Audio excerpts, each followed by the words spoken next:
Welcome to choice academy. அனைவருக்கும் வணக்கம். எல்லோரும் நல்லா இருக்கீங்களா? இந்த வீடியோ பதிவில் வந்து நம்ம தமிழ் அவுட் சோர்ஸில் தமிழ் மரபு நமக்கு சிலபஸில் இருக்கக்கூடிய டாபிக் தான் பார்க்க போகிறோம். இதில் வந்து திணை மரபு, பால் மரபு, அப்புறம் என்னது எண், இடம், காலம், இது எல்லாமே நம்ம பார்க்க போகிறோம். ஒரு பொருளினுடைய பெயரை குறிக்கக்கூடிய சொல் வந்து பெயர் சொல். நமக்கு தெரியும், இந்த பெயர் சொல்லானது திணை, பால், எண், இடம், காலம் இந்த வேற்றுமையை வந்து ஏற்று வரும். சரிங்களா? திணை வந்து இரண்டு பிரிவுகள், ஒன்று உயர்திணை, மற்றொன்று அக்ரிணை. சரிங்களா? அடுத்து வந்து பால் வந்து 5 வகையாக பிரிக்கப்பட்டிருக்கு. சரிங்களா? உயர்திணை பால், அக்ரிணை பால். இப்போ உயர்திணைக்கு 3 பால், அக்ரிணைக்கு 2 பால். அப்போ உயர்திணை ஒருமையில் வந்து 2 பால் இருக்கும். ஒன்று ஆண் பால், இன்னொன்று பெண் பால். இது வந்து உயர்திணை ஒருமையில் வரும். உயர்திணை பன்மையில் வந்து பார்த்திங்கன்னா பலர்பால் வரும். ஒன்றுக்கு மேற்பட்ட ஆண் பெண்களை உயர்திணையை குறிக்கக்கூடியதான் வந்து என்னது பலர்பால் பெயர்கள். ஒன்றன் பால்ங்கிறது அக்ரிணை ஒருமையை குறிக்கக்கூடியது ஒன்றன் பால். அக்ரிணை பன்மையை குறிக்கக்கூடியது வந்து என்னது பலவின் பால். சரிங்களா? அடுத்து வந்து எண் வந்து பார்த்திங்கன்னா 2 வகைப்படும். ஒன்று வந்து என்னது ஒருமை, இன்னொன்று பன்மை. ஒன்றை குறிக்கக்கூடியது ஒருமை, ஒன்றுக்கு மேற்பட்டதை குறிக்கக்கூடியது பன்மை. அடுத்து இடம் வந்து 3 வகையாக பிரிக்கப்பட்டிருக்கு. ஒன்று தன்மை, முன்னிலை, படர்கை. சரிங்களா? தன்மைக்கு என்னென்ன சொற்கள் வரும் அப்படின்னா நான், யான், நாங்கள், யாம். முன்னிலைக்கு வந்து நீர், நீ, நீர், நீங்கள், நீவீர். படர்கைக்கு வந்து அவன், அவள், அவர், அது, அவை. அதாவது தன்னை குறிக்கக்கூடியது தன்மை, நமக்கு முன்னால் இருக்கக்கூடியதை வந்து நம்ம சுட்டிக்காட்ட பயன்படுத்துறது வந்து என்னது முன்னிலை. தூரத்தில் இருக்க பொதுவாக சொல்லக்கூடியது வந்து என்னது படர்கை அப்படின்னு சொல்லுவாங்க. இந்த 3க்குமே, இந்த தன்மை, முன்னிலை, படர்கை, இந்த 3க்குமே வந்து பொது பெயர்கள் வந்து என்னென்னா தான் மற்றும் தாம். இந்த 2 சொற்களும் இந்த 3 இடங்களுக்கும் பொதுவானதாக வரும். காலம் வந்து பார்த்திங்கன்னா இறந்த காலம், நிகழ்காலம், எதிர்காலம் அப்படின்னு சொல்லி 3 காலமாக பிரிக்கப்பட்டிருக்கு. சரிங்களா?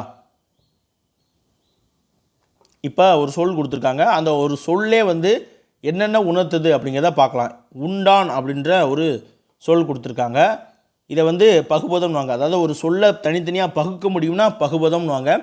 பிரிக்க முடியாது, பகுக்க முடியாது அப்படின்னா பகாபதம் அப்படின்வாங்க. இப்போ இதனுடைய விகுதி பார்த்திங்கன்னா ஆண். இந்த ஆண்கிற ஒற்றை விகுதி இருக்குது பார்த்திங்களா? இந்த விகுதி என்னென்ன உணர்த்துதுன்னா திணையை உணர்த்துது, உயர்திணை திணையை உணர்த்துது. அடுத்து வந்து என்னது பால், ஆண் பாலை உணர்த்துது. எண் ஒருமை. சரிங்களா? ஒருமை என்ன உணர்த்துது. அடுத்து வந்து என்னது படர்கை, இடத்தை வந்து உணர்த்துது. சரிங்களா? இந்த ஒற்றை விகுதி தான் வந்து என்னது நமக்கு இந்த திணை, பால், எண் மற்றும் இடம் இது எல்லாத்தையும் வந்து என்னது உணர்த்துது. சரிங்களா? அடுத்த ஆண்பால் பெயருக்கான வீதிகள், பெண்பால் பெயருக்கான வீதிகள், பலர்பால் பெயருக்கான வீதிகள், 5 பால்களுக்குமான வீதிகள் பார்த்துடலாம். நமக்கு பின்னாடி யூஸ்ஃபுல்லாக இருக்கும். ஆண்பால் பெயருக்கான வீதிகள் பாருங்கள். அன், ஆண், மண், மான். எடுத்துக்காட்டு பாருங்கள். வெற்பன், வானத்தான், வடமன், மலையமான். இது எல்லாமே வந்து என்னது ஆண்பால் பெயருக்கான வீதிகள். அடுத்து பெண்பால் பெயருக்கான வீதிகள் பாருங்கள். அல், ஆள். தற்போது காலத்தில் வந்து என்னது இ, ஐ போன்ற வீதிகளும் பயன்படுத்துகிறாங்க. இவள், அவள், குழலாள், பொன்னி, கன்னி அப்படின்னு சொல்கிறோம் இல்லையா?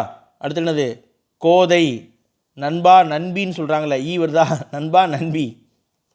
ஈ வீதி இப்போ பெண்ணை குறிக்கிறதுக்கு பயன்படுத்தப்படுகிறது. அதே போல் பலர்பால் பெயர் வீதிகள் பாருங்கள். பலர்பால் பெயர் வீதிகள் அர், ஆர், மார். இது எல்லாமே வந்து என்னது பலர்பால் பெயர் வீதிகள்.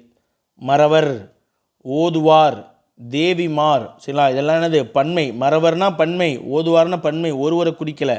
சரிங்களா? இன் விகுதி அன், அன் வீதி வந்தால் தான் ஒருமை. மறவன், மறவன். சரிங்களா? அப்படின்னு வந்தால் ஓதுவான் அப்படின்னு வந்தால் தான் ஓதுவான் அப்படின்னு வந்தால் தான் வந்து என்னது ஒருமை. சரிங்களா? இதே இது ஆர் விகுதியோ வந்துச்சுன்னா பன்மை. சரிங்களா? அடுத்து பாருங்கள். ஒன்றன் பால் விகுதி பார்த்துடலாமா? ஒன்றன் பால் விதியும் பலவின் பால் விதியும் பார்த்துடலாம். ஒன்றன் பால் விகுதி வந்து என்னது து. சரிங்களா? ஈற்றில் இறுதியில் வந்து து அப்படின்னு சொல்லி முடியக்கூடியது ஒன்றன் பால் விகுதி, அக்ரிணைக்கு வரக்கூடியது. சரிங்களா? அடுத்து பாருங்கள். சான்று பாருங்கள். அது, யாது, அஃது இதெல்லாம் ஒன்றன் பாலுக்கான விகுதி. அடுத்து பலவின் பால் பெயர் விதிகள் பாருங்கள். வை, ஆ, கள், அவை, இவை இதெல்லாமே பன்மை. கரியன, சிறியன, பரந்தன அப்படின்னு சொல்கிறோம் இல்லையா? அது எல்லாமே பன்மைக்கான விதிகள். அடுத்து பாருங்கள். கிளிகள், கள் விகுதி. இப்போ இதில் ஒரு விஷயம் கொடுத்துருக்காங்க பாருங்களே, இருங்க.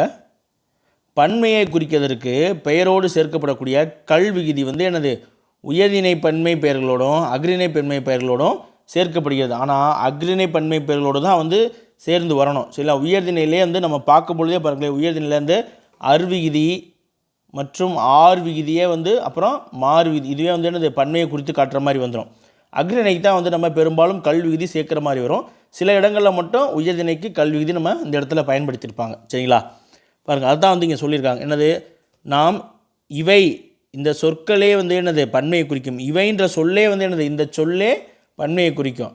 ஆனால் பன்மையை குறிக்க நம்ம கல் விகுதியை மேலும் இதோடு சேர்த்து இவைகள் அப்படின்னு சொல்லி எழுதுகிறோம் இல்லையா, அதை வந்து என்ன சொல்கிறாங்கன்னா விகுதி மேல் விகுதின்றாங்க. ஆனால் நம்ம இவைகள் அப்படின்னு சொல்லி எழுத வேண்டியது கிடையாது.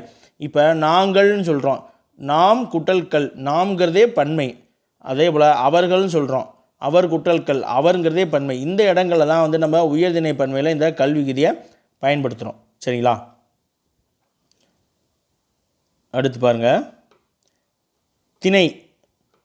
தமிழில் இருக்கக்கூடிய பெயர் சொற்களை வந்து உயர்திணை பெயர்கள், அக்ரிணை பெயர்கள் அப்படின்னு சொல்லி 2 பிரிவாக பிரிக்கிறோம். உயர்திணைனா என்ன சார் அப்படின்னு கேட்டிங்கன்னா, பொதுவாக மனிதர்களை சுட்டும் பெயர்கள் எல்லாமே உயர்திணை பெயர்கள். சரிங்களா? அதே போல் மனிதர் அல்லாத ஏனைய உயிருள்ள உயிரற்ற பொருட்கள் அனைத்தையும் சுட்டக்கூடிய பெயர்களை வந்து என்னது அக்ரிணை பெயர்கள் அப்படின்னு சொல்லுவாங்க. இந்த பாகுபாடை வந்து நம்ம எப்படி இது பண்ணிக்கலாம்னா, இந்த பாகுபாடு ஒரு வாக்கியம் இருக்குன்னா அந்த வாக்கியத்தில் இருக்கக்கூடிய எழுவாய்க்கும் பயனிலைக்கு இடையே இருக்கக்கூடிய உறவு தொடர்பின் அடிப்படையில் தான் வந்து இந்த திணை பாகுபாடானது அமையும். இப்போ எடுத்துக்காட்டு பார்த்திங்கன்னா, மனிதன் அப்படின்ற ஒரு உயர்திணை பெயரும் மாடு அப்படிங்கிற ஒரு உயர்திணை ஒருமை பெயரும் இருக்கும் பொழுது இந்த ஒரு வாக்கியத்தில் இந்த 2 எழுவாய்களும் வா அப்படின்ற ஒரே ஒரு பயனிலையை, வினை பயனிலையை கொண்டு வரும் பொழுது அந்த விகுதி வந்திருக்கு பார்த்திங்களா, அந்த உயர்திணைக்கான விகுதியும் அக்ரிணைக்கான விகுதியும் அந்தந்த விதிகளை பெற்று தான் வரும். எப்படின்னு பார்த்தீங்கன்னா, மனிதன் வந்தான், மனிதன் அப்படிங்கிறது என்னது ஒருமை, அப்போ வந்தான் ஆண் விகுதி வந்திருக்கு. அது மாடு அப்படிங்கிறது ஒருமை, தூ விகுதி வரணும், வந்தது அப்படின்னு பயனிலையை பெற்று வந்திருக்கு. சரிங்களா?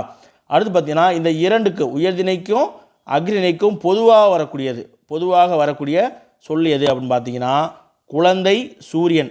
இந்த 2 சொல்லும் வந்து என்னது உயர்திணையிலையும் நம்ம சொல்லலாம், அக்ரிணையிலையும் சொல்லலாம். பாருங்கள், குழந்தை சிரித்தான், குழந்தை சிரித்தது. சிரித்தான் அப்படிங்கிறது என்னது உயர்திணையில் வரக்கூடியது, சிரித்தது அப்படிங்கிறது அக்ரிணையில் வரக்கூடியது. அதே போல் சூரியன் உதித்தான் அப்படிங்கிறது உயர்திணையில் வரக்கூடியது, சூரியன் உதித்தது அப்படிங்கிறது அக்னியில் வரக்கூடியது. சரிங்களா? அடுத்து வந்து பார்த்தீங்கன்னா, தெய்வம் அப்படின்ற சொல்லு வினை பயனிலையாக வரும் பொழுது அக்னிணை வீதியை தான் வந்து என்னது பெற்று வரும்னு சொல்கிறாங்க. எடுத்துக்காட்டு பாருங்கள், தெய்வம் அருளியது, தெய்வம் தந்தது, தெய்வம் தண்டித்தது. சரிங்களா? என்னது தெய்வம் தண்டித்தார்கள்னு சொல்லக்கூடாது, தெய்வம் அருளினார்கள்னு சொல்லக்கூடாது, தெய்வம் அருளியது, தெய்வம் தந்தது, தெய்வம் தண்டித்தது அப்படின்னு சொல்லி அக்னிணை விகுதியை வச்சு தான் இந்த தெய்வம்ன்ற சொல்ல நம்ம பயன்படுத்தணும். பாருங்கள், தெய்வம் நின்று கொள்ளும். புரியுதுங்களா? அடுத்து பாருங்கள், பால். திணை முடிஞ்சிருச்சு, பால் பார்க்கலாமா? பால் பாகுபாடு பார்த்தீங்கன்னா என்னது ஆண் பெண் என்ற அடிப்படையிலும் ஒருமை பன்மை அப்படின்ற அடிப்படையில் அமைந்துள்ளது தான் வந்து என்னது பால் பாகுபாடு. சரிங்களா? இந்த பால் பாகுபாடு பார்த்தீங்கன்னா உயர்திணை ஒருமை பெயர்கள் வந்து என்னது ஆண்பால் பெண்பால் அப்படின்னும், உயர்திணை பன்மை பெயர்கள் வந்து என்னது பலர்பால் அப்படின்னும் வகைப்படுத்தப்பட்டிருக்கும். அதே போல் அக்ரிணை ஒருமை பெயர்கள் வந்து என்னது ஒன்றன்பால் அப்படின்னும், அக்ரிணை பன்மை பெயர்கள் வந்து என்னது பலவின்பால் அப்படின்னும் வகைப்படுத்தப்பட்டிருக்கு. இந்த வகையில் வந்து நம்ம பெயர் சொற்களை வந்து பால் அடிப்படையில் இப்படி 5 வகைப்படும். சரி, அந்த வரைபடம் வந்து நமக்கு திணையும் பாலையும் விளக்கமாக காட்டுது அப்படின்னு சொல்லியிருக்காங்க. வரைபடம் பார்த்துடலாங்களா? பாருங்கள், திணை வந்து 2 வகைப்படும். ஒன்று உயர்திணை, அக்ரிணை. இப்போ உயர்திணை ஒருமையில் வந்து என்னது ஆண்பால் வரும், பெண்பால் வரும். அதற்கான எடுத்துக்காட்டு கொடுத்துருக்காங்க. உயர்திணை பன்மையில் பலர்பால், ஒன்றுக்கு மேற்பட்டவர்களை பொதுவாக சொல்லக்கூடியது. சரிங்களா? அடுத்து அக்ரிணையில் ஒன்றை குறிப்பிட்டால் ஒருமை, ஒன்றுக்கு மேற்பட்ட குறிப்பிட்டால் பன்மை. அதில் வந்து என்னது பால்னு பார்த்தோம்னா அக்ரிணை ஒருமை வந்துச்சுன்னா ஒன்றன் பால், அக்ரிணை பலது வந்துச்சுன்னா பலவின் பால். சரிங்களா? அதுங்கிறது அக்ரிணை ஒருமை, அவை அப்படிங்கிறது என்னது அக்ரிணை பன்மை. சரிங்களா?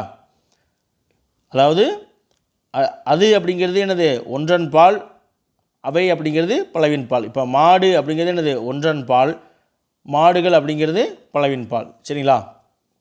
எப்படி திணை வந்து எழுவாய்க்கும் பயனிலைக்கு இடையே இருக்கக்கூடிய தொடர்பை பொறுத்து வருதோ அதுபோல தான் இந்த பால் பாகுபாடுமே வந்து என்னது ஒரு வாக்கியத்தில் எழுவாய் மற்றும் பயனிலைக்கு இயைவின் அடிப்படையில் தான் வந்து என்னது தீர்மானிக்கப்படும். எழுவாய் வந்து பெயரின் பால் பாகுபாட்டுக்கு ஏற்ப பயனிலையும் அமைகிறது. சரிங்களா? எழுவாயினுடைய பெயர் அதற்கான பால் பாகுபாடு என்ன இருக்கோ அதற்கு ஏற்ப தான் வந்து என்னது பயனிலையும் அமையும் அப்படின்னு சொல்லியிருக்காங்க. இப்போ பாருங்கள், மாணவன்கிறது எழுவாய், வந்தான்கிறது பயனிலை சரிங்களா. மாணவன்கிறது என்னது ஆண்பால் சரிங்களா. அப்போ பயனிலை எப்படி வரணும், ஆண்பாலில் தான் வரணும் சரிங்களா. அப்போ மாணவன் வந்தான். மாணவிங்கிறது பெண்பால், அப்போ என்னது ஆள் விகுதியில் தான் வந்து பயனிலை முடியணும். அப்போ மாணவி வந்தாள் ஒருமையில் சரிங்களா. அடுத்து பன்மையில் பாருங்கள், மாணவர்கள் உயர்திணை என்னது பலர்பாலில் இருக்குது. அப்போ எப்படி வரணும், அந்த கல் விகுதி வரணும், வந்தார்கள் அப்படின்னு சொல்லி கல் விகுதி சேர்த்து வரணும். அடுத்து பாருங்கள், மாடு வந்தது அக்னிநிலையில் ஒருமையில் பன்மையில் என்னது ந வரும் சரிங்களா. மாடுகள் வந்தன அப்படின்னு சொல்லி வரும். அடுத்து நம்ம சில ஆண்பால் பெண்பால் பெயர்கள் வந்து பார்த்துடலாமா. பாருங்கள், இந்த ஆண்பால் பெண்பால் பெயர்கள் இருக்குது பார்த்தீங்களா, இது வந்து எல்லா சொல்லுக்குமே வந்து பால் விகுதி இருக்கும். அந்த சொல் எல்லா சொல்லுமே பால் விகுதி இருக்குன்னு கிடையாது. பால் விகுதி பெற்ற சொற்களும் இருக்குது, பால் விகுதி பெறாத சொற்களுமே இருக்குது சரிங்களா. இப்போ நம்ம வந்து பார்த்துடலாமா. பாருங்கள், பால் விகுதி பெறும் சொற்கள் என்னென்ன அப்படின்னா, ஆண் பாலுக்கு வந்து என்னது அண்ணன்ற சொல்ல வச்சு நம்ம பால் விகுதி முடிச்சலாம். அவன், நல்லவன், மகன். பெண்ணுக்கு வந்து அள்ளுன்ற சொல்ல வச்சே பால் விகுதி முடிச்சலாம். அவள், நல்லவள், மகள். இந்த சொல்லை கேட்டாலே இது வந்து ஒரு பெண்ணை குறிக்குது அப்படின்னு நமக்கு தெரிஞ்சிடும். அதே போல் என்னது அன், அரசன், தலைவன், மாணவன், ஒருவன், தோழன், பேரன், செல்வன். இந்த சொல்லெல்லாம் நம்ம கேட்கும் பொழுதே என்னது ஆண்பால். இது அப்படியே பெண்பாலில் எப்படி வரும் பாருங்கள். பெண்பாலில் ஈ விகுதி வச்சு வரும் தற்காலத்தில். அரசி, தலைவி, மாணவி, ஒருத்தி, தோழி, பேர்த்தி, செல்வி அப்படின்னு சொல்லி பெண்பாலில் வரும் சரிங்களா. அடுத்து பாருங்கள், ஆண் விகுதி அடியான், யாழ்ப்பாணத்தான், நல்லான் அப்படின்ற சொல்லு பெண்பாலில் வரும் பொழுது அடியாள், யான் பாலத்தாள், யாழ்ப்பாணத்தாள், நல்லாள் அப்படின்னு சொல்லி வரும். அதே போல் சீமான், பெருமான் அப்படின்னு சொல்லி ஆண்பாலில் வரக்கூடியது ஆட்டி அப்படின்னு சொல்லி மாறி பெண்பாலுக்கு வரும். பாருங்கள், சீமாட்டி சரிங்களா, பெருமாட்டி அப்படின்னு சொல்லி வந்தால் பெண்பால் விகுதி. ஆண்பாலில் ஆணுகிற விகுதி வண்ணான், தட்டான் வந்துச்சுன்னா ஆத்தி அப்படின்னு சொல்லி பெண்பால் விகுதி வரும். பாருங்கள், வண்ணாத்தி, தட்டாத்தி அப்படின்னு சொல்லி ஆத்திங்கிற பெண்பால் விகுதியை பெற்று வரும் சரிங்களா. அடுத்து பாருங்கள், அன் விகுதி ஆசிரியன், பண்டிதன், தமையன், நடிகன். இது எல்லாமே என்னது ஆண்பால் விகுதி. இது பெண்பால் விகுதியில் ஐங்கிற விகுதியை பெற்று வரும். பாருங்கள், ஆசிரியை, பண்டிதை, தமக்கை, நடிகை. இன்னும் சொல்லப்போனால் ஆசிரியருங்கிற சொல்லே வந்து பொதுவான சொல் தான் சரிங்களா. அதனால் வந்து இது ஆசிரியன்னு எழுதணும்னு எழுத வேண்டியது இல்லை அப்படின்வாங்க. ஆசிரியர்னாலே இது பொதுவான சொல் அப்படின்னு சொல்லுவாங்க. ஒரு வேளை இப்போ இந்த இன் விகுதி வந்துச்சுன்னா அதுக்கு வந்து என்னது ஐ விகுதி வரணும் பெண்பாலுக்கு. அவ்வளோதான், இது தெரிஞ்சுக்கிட்டா போதும் நீங்கள். இப்போ பால் விகுதி பெற்ற சொற்கள் பார்த்துட்டோம், பால் விகுதி பெறாத சொற்கள் பார்க்க போகிறோம். பாருங்கள், ஆண், அப்பா, தம்பி. இந்த சொல்ல எங்கேயாவது ஆண்பால் விகுதி இருக்கா, இல்லை. அதே போல் பாருங்கள், பெண், அம்மா, தங்கை. இதில் எங்கேயாவது விகுதி இருக்கா, பெண்பால் விகுதி இல்லை. ஆனால் இந்த சொற்கள் எல்லாமே அவற்றின் பொருளின் அடிப்படையில் ஆண்பாலையும் பெண்பாலையும் உணர்த்தக்கூடியதாக இருக்குது. ஒரு வாக்கியத்தில் இந்த சொற்கள் வரும் பொழுது என்னது அந்த சொல்லினுடைய பொருளின் அடிப்படையில் தான் வந்து நம்ம பால் பாகுபாட்டை தெரிஞ்சுக்கிறோம் சரிங்களா. வாக்கியத்தில் வந்து பயனிலை வந்து என்னது இந்த பாலை வந்து என்னது உணர்த்திடும் அப்படின்னு சொல்லியிருக்காங்க. பயனிலை தான் வந்து இந்த பாலை உணர்த்தும் அப்படின்னு சொல்லியிருக்காங்க. சில பெயர் சொற்கள் வந்து ஆண்பால் பெண்பால் இரண்டுக்குமே பொதுவான பெயர் சொற்கள் இருக்குது சரிங்களா. அது என்னென்ன சொல் அப்படின்னு பார்த்தீங்கன்னா, நான் சொன்னேன் இப்போ ஆசிரியருங்கிறதே வந்து பொதுவானது அப்படின்ற மாதிரி நோயாளி, தொழிலாளி, உழைப்பாளி, அப்பாவி, அறிவாளி, நொண்டி, ஊமை, திறமைசாலி. இது எல்லாமே என்னது ஆண்பால் பெண்பால் இரண்டுக்குமே வந்து என்னது பொதுவானது சரிங்களா. அதுக்கான வாக்கியமும் கொடுத்துருக்காங்க பாருங்கள். அவன் ஒரு நோயாளி, அவள் ஒரு நோயாளி அப்படின்னும் சொல்லலாம். நோயாளி வந்தான் அப்படின்னு சொல்லலாம், நோயாளி வந்தாள் அப்படின்னு சொல்லலாம். அப்போ இந்த சொற்கள் எல்லாம் என்னது ஆண்பாலுக்கும் பெண்பாலுக்கும் என்னது பொதுவாக இருக்குது. அந்த வாக்கியத்தினுடைய பயனிலை தான் வந்து என்னது அந்த பாலை வந்து நமக்கு உணர்த்துது. இந்த வரி இருக்குது பார்த்தீங்களா, அது இங்கே தான் புரிய வச்சுருக்காங்க பாருங்கள். அந்த வாக்கியத்தில் இருக்கக்கூடிய இந்த வந்தான்கிற பயனிலையும் வந்தாளுங்கிற பயனிலையும் தான் வந்து என்னது நமக்கு அந்த பொருளை ஆண்பாலா பெண்பாலா அப்படின்ற பால் பாகுபாட்டை நமக்கு அறிய வைக்குது சரிங்களா. அடுத்து பாருங்கள், உயர்திணை மரியாதை ஒருமை பெயர்கள். அதாவது உயர்திணையில் இருக்கக்கூடிய மரியாதை ஒருமை பெயர்கள் பார்க்க போகிறோம். இங்கே பாருங்கள், அர் மற்றும் ஆர். இந்த வீதிகள் பெற்ற உயர்திணை பெயர்களை வந்து பலர்பால் பெயர்கள் அப்படின்னு சொல்லி தமிழ் இலக்கண நூல் வந்து சொல்லுது சரிங்களா. அர் விகுதி, ஆர் விகுதிகள் இது பெற்ற உயர்திணை பெயர்கள் வந்து என்னது பலர்பாலில் வரக்கூடியது சரிங்களா. எடுத்துக்காட்டு பாருங்கள், அவர், அரசர், நண்பர், கலைஞர், பெரியார். இது எல்லாமே வந்து என்னது உயர்திணை பலர்பால், அதாவது உயர்திணை பன்மையில் வரக்கூடியது. ஆனால் பழந்தமிழிலே இத்தகைய சொற்கள் வந்து என்னது மரியாதை பொருளில் ஒருமையில் வந்திருக்கு. பழந்தமிழே இந்த சொற்கள் எல்லாமே வந்து பாருங்கள் மரியாதை தரக்கூடிய பொருளில் ஒருமைக்கும் வந்திருக்கு. அதை வந்து என்ன சொல்கிறாங்கன்னா, தொல்காப்பியம் என்ன சொல்லுதுன்னா, ஒருவரை கூறும் பன்மை கிளவி, ஒருவரை கூறும் பன்மை கிளவி என இத்தகைய சொற்களை வந்து தொல்காப்பியம் சொல்லுது. சரிங்களா? தற்கால தமிழில் வந்து இது எல்லாமே முற்றிலும் ஒருமையிலேயே மரியாதையை பொருள் வழங்குறது. சரிங்களா? பழங்காலத்தில் என்னது பன்மையில், அதாவது பலர்பாலில் மரியாதை பேராக வந்துச்சு. சரிங்களா? பழந்தமிழில் இந்த சொற்கள் மரியாதை பொருளில் ஒருமையில் வந்தது. என்னது? பலர்பால் சொல், அதாவது பன்மை சொல் எல்லாமே மரியாதை பொருளில் ஒருமையில் வந்தது. தற்காலத்தில் இவை முற்றிலுமே வந்து என்னது ஒருமையிலேயே மரியாதை பொருளை தருது. அதனால் இவற்றை வந்து என்ன சொல்கிறாங்க, மரியாதை ஒருமை அப்படின்னு சொல்கிறாங்க. சரிங்களா? அழிச்சிட்டு கூட காட்டுறேன் பாருங்க, ரொம்ப கோடுபட்ட முலை. அதாவது ஆர் இது ரெண்டு விகுதியிலுமே என்னது உயர்திணை பெயர்களுங்க. சரிங்களா? பலர்பார் பெயர். சரிங்களா? இதுதான் வந்து தமிழ் இலக்கண நூலும் சொல்லுது. ஆர் விகுதி வந்தாலே வந்து என்னது உயர்திணை பலர்பால் பெயர். அதுக்கு எடுத்துக்காட்டும் கொடுத்துட்டாங்க. ஆனால் பழந்தமிழில் பார்த்தீங்கன்னா இந்த சொற்கள் எல்லாமே மரியாதை பொருளில் ஒருமையில் வந்திருக்கான். சரிங்களா? பழந்தமிழில் இந்த ஆறுங்கிற சொல்லு பலர்பால் சொல்லாகவே இருந்தாலும் சரிங்களா, மரியாதை பொருளில் வந்து ஒருமைக்கும் குறிப்பிட்டிருக்காங்க. ஒருமைக்கு இந்த சொல்லை பயன்படுத்தியிருக்காங்க. சரிங்களா? அதனால தான் வந்து என்ன சொல்கிறாங்க, ஒருவரை கூறும் பன்மை கிளவி அப்படின்னு சொல்லி தொல்காப்பியம் இதை வந்து சொல்லுது. ஆனால் தற்கால தமிழில் பார்த்தீங்கன்னா இவை வந்து என்னது முற்றிலும் ஒருமையிலேயே மரியாதை பொருளை தருது. முற்றிலும் வந்து என்னது ஒருமையிலேயே மரியாதை பொருளை தருது. இங்கே வந்து என்னது பன்மைக்கு பலர்பாலுக்கே போகலை. அதனால தான் வந்து இதை என்ன சொல்கிறாங்கன்னா மரியாதை ஒருமை அப்படின்னு சொல்கிறாங்க. எடுத்துக்காட்டு பாருங்கள், உங்களுக்கு புரிஞ்சிடும். அவர் வந்தார், அரசர் ஆணையிட்டார், நண்பர் கூறினார், பெரியார் பேசினார். இந்த வாக்கியத்தில் பார்த்தீங்கன்னா பயனிலை ஈறு பெற்றுவரின் ஈற்று பெயர்கள் எல்லாமே பன்மை பொருள் தருவதை காணலாம் அப்படின்னு சொல்லியிருக்காங்க. அது மன்னிக்கணும், இது வந்து கீழே வரக்கூடியது, இதை விட்டுருங்க. இப்போ இதை பாருங்கள், நான் சொன்னேன் இல்லையா, பழங்காலத்தில் இந்த அவர் விகுதி வரக்கூடியது, பெரியார், இது எல்லாமே பன்மையாக இருந்துச்சு. என்னது மரியாதை பொருளில் வந்து என்னது ஒருமையில் வந்துருந்துச்சு. மரியாதை பொருளில் ஒருமையை குறிக்கதாக வந்துருந்துச்சு. இப்போ வந்து என்னது முற்றிலுமாகவே ஒருமையிலேயே என்னது மரியாதை பொருளை தருதுன்னு இருக்காங்க. பாருங்கள், அவர் வந்தாருங்கிறது ஒருமை தான்.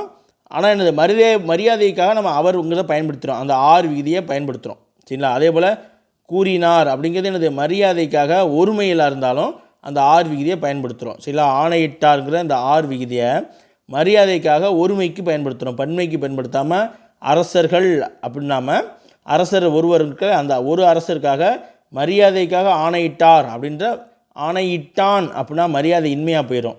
சரிங்களா? அதனால் விகுதியை சேர்த்து மரியாதைக்காக ஒருமைக்கும் பயன்படுத்துகிறோம். ஒருமைக்கும் மரியாதை காரணமாக பயன்படுத்துகின்ற காரணத்தால் தான் மரியாதை ஒருமை அப்படின்னு சொல்கிறாங்க. சரிங்களா? அடுத்து பாருங்கள், வாக்கியத்தில் வந்து பயனிலை ஈறு பெற்று வந்தால் அந்த ஈற்று பெயர்கள் வந்து என்னது பொதுவாகவே இந்த ஈற்று பெயர்கள் வந்து பன்மை பொருள் தருவதையும் நம்ம பார்க்கலாம் அப்படின்னு சொல்கிறாங்க. பாருங்கள், அறிஞர் போற்றுவார். சரிங்களா? அறிஞர் போற்றுவார், இது வந்து என்னது மரியாதை ஒருமையில் வந்துடும். சரிங்களா? அறிஞர் போற்றுவர், இந்த விகுதி வந்துச்சுன்னா இது பன்மையாயிரும். சரிங்களா? அதே போல் நண்பர் மகிழ்ச்சி அடைவார், விகுதி வந்து என்னது ஒருமையில் இருக்குது, மரியாதை ஒருமையில். ஆனால் நண்பர் மகிழ்ச்சி அடைவர் பார்த்தீங்கன்னா இந்த இது வந்து என்னது பன்மையை குறிக்கும். அப்போ இது வந்து ஒருமை தொடர், இது வந்து பன்மை தொடர். டிஃப்ரெண்ட் பார்த்துக்கோங்க. அறிஞர் போற்றுவாருங்கிறது என்னது நமக்கு பன்மை தொடராக தெரியலாம், ஆனால் அது என்னது மரியாதை ஒருமையில் வரக்கூடியது. நண்பர் மகிழ்ச்சி அடைவார் அப்படிங்கிறது நமக்கு பன்மை சொல்லாக இருக்கலாம், ஆனால் அந்த இடத்துல வந்து நண்பர் ஒருவரைத்தான் நண்பர்கள் மகிழ்ச்சி அடைவார்கள் அப்படின்னு நம்ம பயன்படுத்தியிருப்போம். அதை வச்சு நீங்கள் புரிஞ்சுக்கலாம். அப்போ அடைவார் அப்படிங்கிறது இந்த இடத்துல என்னது மரியாதை ஒருமையாக, முற்றிலுமாகவே நம்ம மரியாதை ஒருமையாக தான் பயன்படுத்துகிறோம். ஆறுங்கிற சொல்ல, அருங்கிற சொல் மட்டும்தான் நமக்கு பன்மையில் வரும். சரிங்களா? சில ஒருமை பெயர்கள் வந்து விகுதி பெற்று என்னது மரியாதையை உணர்த்துகின்றன அப்படின்னு சொல்லுவாங்க. அதில் ஒரு சொல் தான் வந்து நம்ம இப்போ பார்த்தது. சில ஒருமை பெயர்கள் வந்து என்னது விகுதி பெற்று மரியாதையை உணர்த்தும்.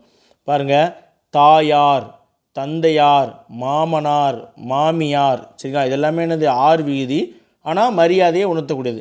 அது மட்டும் இல்லாமல் சில இயற்பெயர்களுடனும் வந்து நம்ம விகுதியை சேர்த்து மரியாதையை உணர்த்தக்கூடிய வழக்கமே வந்து நமக்கு இருக்குது. பாருங்கள், வரதராசனார், சிவலிங்கத்தார், சித்திரபுத்திரனார், மோசிக்கிறனார், பவனந்தியார் விகுதி சேர்த்து மரியாதைக்காக பயன்படுத்துகிறோம். சரிங்களா? அடுத்து ஆண்பால் பெண்பால் முடிஞ்சா இப்போ பாருங்கள் பலர்பால் பெயர்கள் வந்து பார்க்க போகிறோம். உயர்திணை பன்மை பெயர்கள் வந்து பலர்பால் பெயர்கள் அப்படின்னு சொல்கிறாங்க. உயர்திணை ஒருமை பெயர்களுடன் வந்து சரிங்களா, உயர்திணை ஒருமை பெயர்களுடன் கல், அர்கள், ஆர்கள், ஓர்கள், மார் முதலிய பன்மை உறுப்புகள் சேர்ந்து வந்து பலர்பால் பெயர்களாக ஆக்கப்படுகிறது. சரிங்களா, இப்போ கல் விகுதி பாருங்கள், ஆண்கள், பெண்கள். ஆண் பெண்கிறது உயர்திணை சரிங்களா, அதை பன்மையாக்கும் பொழுது நம்ம ஆண்கள் பெண்கள் அப்படின்னு சொல்லி பயன்படுத்துகிறோம்.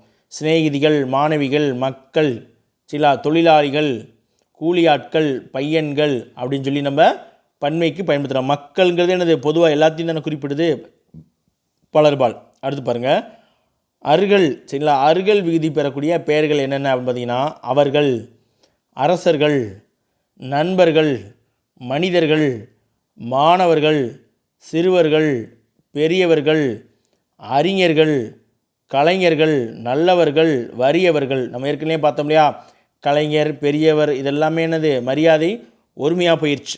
அதனால தான் நம்ம என்ன பண்ணுறோம், இப்போ அந்த கல்விகுதி சேர்க்குறோம். சரிங்களா, இது எல்லாமே கல்விகுதி அற்ற நிலையில் மரியாதை ஒருமை பெயர்களாகும். சொன்னோம் இல்லையா, கல்விகுதி போயிடுச்சுன்னா அந்த சொற்கள் எல்லாமே என்னது மரியாதை ஒருமை சொற்களாக போயிடும். பன்மை சொற்கள் தாங்க, ஆனால் வந்து என்னது நம்ம அதை மரியாதை ஒருமை சொற்களாக பயன்படுத்திக்கிட்டு வரோம், அவ்வளோதான். சரிங்களா, இப்போ வந்து நம்ம ஆர்கள் ஓர்கள் பார்க்க போகிறோம். பாருங்கள், பெரியார்கள், நல்லார்கள், பெரியோர்கள், எளியோர்கள், கற்றோர்கள் சரிங்களா, பெற்றோர்கள் இது எல்லாமே என்னது பலர்பால் சரிங்களா, பன்மையில் வருது. இப்போ இதுலேயுமே கல்வி விதி போயிடுச்சுன்னா என்னது மரியாதை உரிமையாக போயிடும். சரிங்களா, கற்றோர் அப்படிங்கிறது மரியாதை உரிமையாக போயிடும். கற்றோர்கள் அப்படின்னா தான் பன்மையாக நம்ம பயன்படுத்துகிறோம். சரிங்களா, அடுத்து பாருங்கள் மார் விகுதி. பாருங்கள் உறவுமுறை பெயர்கள் மற்றும் தொழில்முறை பெயர்கள். உறவுமுறை பெயர்கள் மற்றும் தொழில்முறை பெயர்கள் இதுக்குத்தான் வந்து இந்த மார் விகுதியானது பயன்படுத்தப்படுகிறது. பாருங்கள் அப்பா மார் இல்லைன்னா அப்பன் மார் அப்படின்னு சொல்லுவாங்க. அடுத்து அம்மா மார், அண்ணன் மார், தம்பி மார், தங்கை மார், அக்கா மார். மைக்கில் எல்லாம் திருவிழா சொல்லுவாங்க, அண்ணன் மாரே, அக்கா மாரே, ஐயா மாரே அப்படின்னு சொல்லுவாங்க இல்லையா, அதெல்லாம் பன்மையில். சரிங்களா, அடுத்து பாருங்கள் முதலாளி மார், தச்சன் மார், மேசன் மார், தாதி மார், கிளாக்குமார், டாக்குத்தர் மார், செட்டி மார் இதெல்லாம் என்னது தொழிற்பெயர். சரிங்களா, எல்லாம் பன்மை பெயர்கள். சரிங்களா, உயர்திணை பன்மை பலர்பாலில் வரக்கூடியது.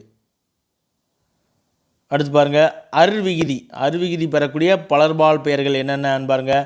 தற்கால தமிழிலும் சில உயர்திணை பெயர் சொற்கள் சரிங்களா, உயர்திணை பெயர் சொற்கள் அர்விகுதி பெற்று பலர்பாலை உணர்த்துது அப்படின்னு சொல்கிறாங்க. நம்ம அங்கே ஆண் ஆறில் பார்த்தோம்ல அதுதான் அர்விகுதி பெற்று என்னது நம்ம மரியாதை உரிமைக்கு நம்ம அரு பார்த்துருப்போம், நண்பர், கலைஞர்னு.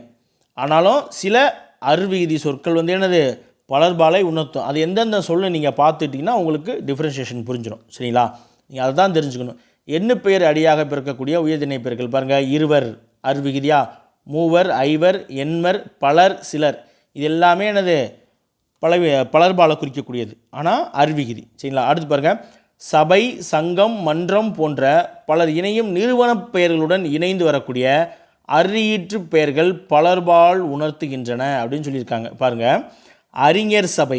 அறிஞர் சபைனா ஒரே ஒரு அறிஞருடைய சபையா கிடையாது, அறிஞர்கள் பலரது சபை. சரிங்களா, அப்போ அறிஞர் சபைனா இது என்னது பன்மை. அப்போ ஒரு பலர் இணையக்கூடிய இடத்துல வந்து இந்த அர்விகுதியை பன்மையை உணர்த்தும் அப்படின்னு சொல்கிறாங்க, அதாவது பலர்பாலை உணர்த்தும் அப்படின்னு சொல்கிறாங்க. ஆசிரியர் சங்கம் சரிங்களா, மாதர் மன்றம், கவிஞர் கழகம், எழுத்தாளர் சங்கம், எழுத்தாளர்களது சங்கம், கவிஞர்களது கழகம் அப்படின்ற பொருள். சரிங்களா, இந்த இடத்துல இந்த ஆசிரியர், அறிஞர், மாதர், கவிஞர் இது எல்லாமே இந்த அர்விகுதி இது எல்லாமே வந்து இந்த இடத்துல எல்லாமே பன்மையில் வரும். சரிங்களா, எல்லாமே பன்மையில் வரும். இதே இது நம்ம அங்கே முன்னாடி பார்த்தது இதே அர்விகுதி தான், ஆனால் அது மரியாதை உரிமையாக போயிடும். பன்மை சொல்லு தான், அதுதான் சொல்லியிருக்காங்க. பன்மை சொல்லாகத்தான் நம்ம சங்க இலக்கியங்களே இருக்குது. இருந்தாலும் அந்த சொற்களை தற்காலத்தில் முற்றிலுமே வந்து என்னது மரியாதை உரிமையாக பயன்படுத்திட்டு வர்றோம் அப்படின்னு சொல்லி பார்த்தோம். அப்படி மரியாதை உரிமையாக பயன்படுத்துகின்ற காரணத்தால் தான் அந்த சொற்களை எல்லாம் நம்ம பன்மையாக மாற்றுறதுக்காக என்ன பண்ணுறோம், நண்பர், நண்பர்கள் அப்படின்னு சொல்லி மாற்றுறோம். ஆசிரியர், ஆசிரியர்கள் அப்படின்னு சொல்லி மாற்றுறதா சொல்லியிருப்பாங்க. சரிங்களா, அடுத்து பாருங்கள் நாடு ஊர் பிராந்திய பெயர்களுடன் அருவிகுதி சேர்த்து உயர்திணை பலர்பால் பெயர்களாக வழங்கும். சரிங்களா? இப்போ பாருங்கள், யாழ்ப்பாணத்தான் அப்படின்னு சொல்லி பார்த்தோம்னா யாழ்ப்பாணத்தவர் அப்படின்னு சொல்லுவாங்க. யாழ்ப்பாணத்தவர், சேர நாட்டினர், இங்கே பாருங்க, சேர நாட்டினர், வடவர், தென்னாட்டினர், இந்தியர், இலங்கையர், சரிங்களா? சொல்கிறோம் இல்லையா, அமெரிக்கர், இது எல்லாமே எனது நாடு ஊர் பிராந்திய பெயரோட இந்த அருவிகுதி சேர்க்கும் பொழுது அது எனது உயர்திணை பன்மையை குறிக்கும். அதான் எனது பலர்பால் உயர்திணை பன்மையை குறிக்கும். சரிங்களா? நாம் எல்லாம் இந்தியர் அப்படின்னு சொல்லுவோம். இப்போ நாங்கள்லாம் தென் தமிழ்நாடு பக்கம் இருக்கனால எனது நாங்கள்லாம் தென்னாட்டினர் அப்படின்னு சொல்லுவாங்க. வடநாட்டில் இருக்கவங்களாம் வடவர் அப்படின்னு சொல்லுவாங்க. சேர நாட்டை சேர்ந்த மக்கள் எல்லாத்தையும் எனது சேர நாட்டின் பொதுவாக எல்லாத்தையும் பன்மையாக சொல்லுவாங்க இல்லையா? சரிங்களா? அப்போ எனது அருவிகுதி இந்த இடங்களில் பன்மையை உணர்த்தக்கூடியதாக வருது. சரிங்களா? எந்தெந்த விதி எந்தெந்த இடங்களில் மாறுபாடு அடையுது அப்படிங்கிறத மட்டும் பார்த்துக்கிட்டா போதும். அடுத்து ஆறு விகுதி எந்தெந்த இடங்களில் வந்தால் பன்மையாக வரும் அப்படிங்கிறதான். பலர்பால் பெயர்கள்னாலே என்னது பன்மை. ஆறு விகுதி பாருங்கள், ஊர் தேசம் இப்போ தான் நம்ம பார்த்தோம், அருக்கும் வருது. அதே போல் பிராந்திய பெயர்களுடன் ஆறு விகுதி சேர்த்து உயர்திணை பலர்பால் பெயர்கள் உருவாக்கப்படுதாங்க. பாருங்கள், ஊரார், நாட்டார், யாழ்ப்பாணத்தார், மட்டக்களப்பார், இதெல்லாம் இலங்கையில் இருக்க ஊர். சரிங்களா? கேரளத்தார், தேசத்தார், நகரத்தார் அப்படின்னு சொல்லி ஆறு விகுதி பெற்றும் இந்த எனது உயர்திணை பன்மையை குறிக்கக்கூடிய சொற்கள் இதெல்லாம். அடுத்து ஓர் விதி பெறக்கூடிய உயர்திணை பலர்பால் பெயர் சொற்கள்லாம் பார்த்துடலாமா? சில பெயர் சொற்கள் ஓர் விதை பெற்று பலர்பால் உணர்த்தும் அப்படின்னு சொல்லியிருக்காங்க. விதி விதன் தவறாக கொடுத்துருக்கு, விதி ஓர் விதி. பாருங்கள், பெரியோர், முதியோர், நல்லோர், பெற்றோர், எளியோர், வலியோர். சரிங்களா? இது என்னது எல்லாமே ஓர் வீதி தான். அது என்னது பன்மை வீதியை நமக்கு உணர்த்தக்கூடியதாக இருக்குது. சரிங்களா? ஓர் வீதி தான், ஆனால் பன்மையை உணர்த்தக்கூடியதாக இருக்குது. நம்ம ஓர் வீதியிலே ஏற்கனவே பார்த்தோம் இல்லையா, பலர்பால் ஆரம்பிக்கும் போதே பார்த்துருப்போம். எளியோர் பார்த்தோம், பெற்றோர், நல்லோர்லாம் பார்த்துருப்போம். சரிங்களா? ஓர் வீதி பலர்பால் பெயர்களை பார்த்துருப்போம். அடுத்து நம்ம பார்க்கப்படுது ஒன்றன் பால் பெயர்கள். அக்ரிணை ஒருமைக்கு வரக்கூடியதான் என்னது ஒன்றன் பால். சரி பாருங்கள், அக்ரிணை ஒருமை பெயர்கள் ஒன்றன்பால் பெயர்கள் அப்படின்னு சொல்லுவாங்க. ரைட்டு. ஒருமை பெயர்களுக்கு தனியான வீதிகள் கிடையாது. சரிங்களா? அக்ரிணை ஒருமை பெயர்களுக்கு எனது தனியான வீதிகள் கிடையாது. அடிச்சொல்லே ஒருமையை உணர்த்தும் அப்படின்னு சொல்கிறாங்க. சரிங்களா? அக்ரிணைக்கு எனது ஒருமை பெயர்களுக்கு விகுதிகள் கிடையாது. அடிச்சொல்லே, அதாவது இந்த வேர் சொல்லே எனது அந்த ஒருமையை உணர்த்துங்க. பாருங்கள், நாய், பூனை, பூ, புத்தகம், மாடு, கோழி, இது எல்லாமே பாருங்கள் அடிச்சொல். ஆனால் இந்த அடிச்சொல்லே என்னது அது ஒன்றன் பாலா பலவின் பாலா அப்படிங்கிறத நமக்கு என்னது உணர்த்திருச்சு. எந்த விகுதியும் கிடையாது. சரிங்களா? அடுத்து பாருங்கள், அது, இது, எது ஆகிய சுட்டுவினா பெயர்களிலும் நல்லது, பெரியது, சிறியது முதலிய பெயர்களிலும் இறுதியில் வரும் தூ விகுதி ஒன்றன்பால் விகுதி என தமிழ் இலக்கண நூல்கள் சொல்லுதான். சரிங்களா?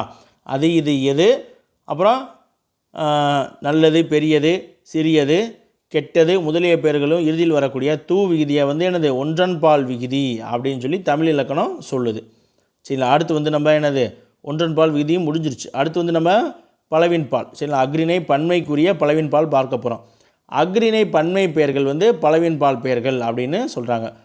ஒருமை பெயரினுடைய இறுதியில். சரிங்களா? பாருங்கள், அக்ரிணையில் நம்ம ஏற்கனவே நம்ம உயர்திணைக்கு என்னென்ன விதி பார்த்தோம். விகுதி பார்த்தோம், ஆர் விகுதி பார்த்தோம், ஓர் விகுதி பார்த்தோம். ஆனால் இங்கே பாருங்கள், நான் ஏற்கனவே சொன்னேன், இந்த அக்ரிணைக்கு தான் பொதுவாக கல் சேர்க்கணும். ஒரு சில இடங்களில் தான் எனது மரியாதை உரிமை வரக்கூடிய இடங்களில் தான் நம்ம பன்மைக்கு கல் விதி சேர்த்துருப்போம். இங்கே பார்த்தீங்கன்னா அக்ரிணை பன்மைக்கு பாருங்கள் முழுக்க ஒருமை பெயரோட இப்போ பார்த்தோம் இல்லையா, நாய், பூனை, புத்தகம், பூ, அந்த ஒருமை பெயரோட இறுதியில் கல் அப்படிங்கிற பன்மை விதி சேர்த்து பலவின் பால் பெயர்களாக ஆக்கப்படுது. சரிங்களா? எல்லாமே என்னது அக்ரிணை பெயர்கள் தான். இந்த கல்லை பெரும்பாலும் நம்ம பயன்படுத்துகிறோம். இங்கே பாருங்கள், ஈ, பூ, விழா, இது எல்லாமே நெட்டெழுத்து சொல்லு. சரிங்களா? அடுத்து பாருங்கள், பசு, பரு, தெரு, கொசு, இது எல்லாமே உயரத்தில் முடியக்கூடிய ஈரெழுத்து சொற்கள். இந்த சொற்கள் எல்லாம் அடுத்து இந்த கல்விகுதி பெறும் பொழுது, இந்த சொற்கள் எல்லாமே கல்விகுதி பெறும் பொழுது விகுதியின் முதல் எழுத்து எனது இரட்டிக்கும்னு சொல்கிறாங்க. விகுதியினுடைய முதல் எழுத்து இரட்டிக்கும். அதாவது எனது கல்லுன்னு சேராமல் இக்கல்னு வருமா. பாருங்கள் என்னென்ன சொல். அதாவது பொதுவாக இப்போ வாழ்த்து, இந்த டவுட் நிறையவே இருக்கும். வாழ்த்துக்கள் கரெக்டாக, வாழ்த்துகள் வாழ்த்துகள் கரெக்டான சந்தேகம் வரும், இக்கு வருமா வராதான்ட்டு. இந்த வாழ்த்துகள் இருந்தால் சரியானது அப்படின்னு சொல்லியிருக்காங்க. அதில் நமக்கு எந்தெந்த இடங்களில் இக்கு வரும்னு சொல்லியிருக்காங்க பாருங்கள் அழகா. நெட்டெழுத்து சொல் ஈ பூ விழா ஆகிய நெட்டெழுத்து சொற்களும் என்னது பசு பரு தெரு கொசு போன்ற உரத்தில் முடியக்கூடிய ஈரெழுத்து சொற்களை அடுத்து கல் விகுதி வரும் பொழுது அது என்னது அந்த விகுதி அந்த இக்கு ஒற்றெழுத்தானது மிகுந்து வரும். பாருங்கள் ஈ கூட்டல் கல் ஈக்கள் நம்ம வல்லினம் இதில் பார்த்துருப்போம் இல்லையா. ஓரெழுத்து ஒரு மொழியை அடுத்து வல்லினம் மிகும் சேர்த்துக்க முடியா. பூக்கூட்டல் கல் பூக்கள் விழாக்கள். ஆகார ஓசை முடியக்கூடிய உயிரெழுத்தை அடுத்து என்னது ஒற்றெழுத்து மிகும் விழாக்கள் சரிங்களா. பசு முற்றியல் உர சொற்களை அடுத்து ஒற்றெழுத்து மிகும் பசுக்கள் சரிங்களா. என்னது பரு இதுவுமே வந்து ஒரு முற்றியல் உர சொல், முற்றியல் உர சொற்களை அடுத்து ஒற்றெழுத்து மிகும் பருக்கள். தெருவும் அதே தான் தெருக்கள். கொசு இதுவும் முற்றியல் உர சொல் தான் கொசுக்கள். புரியுதுங்களா. இப்போ எந்த இடத்துல ஒற்றெழுத்து வருதுன்னு ரைட்.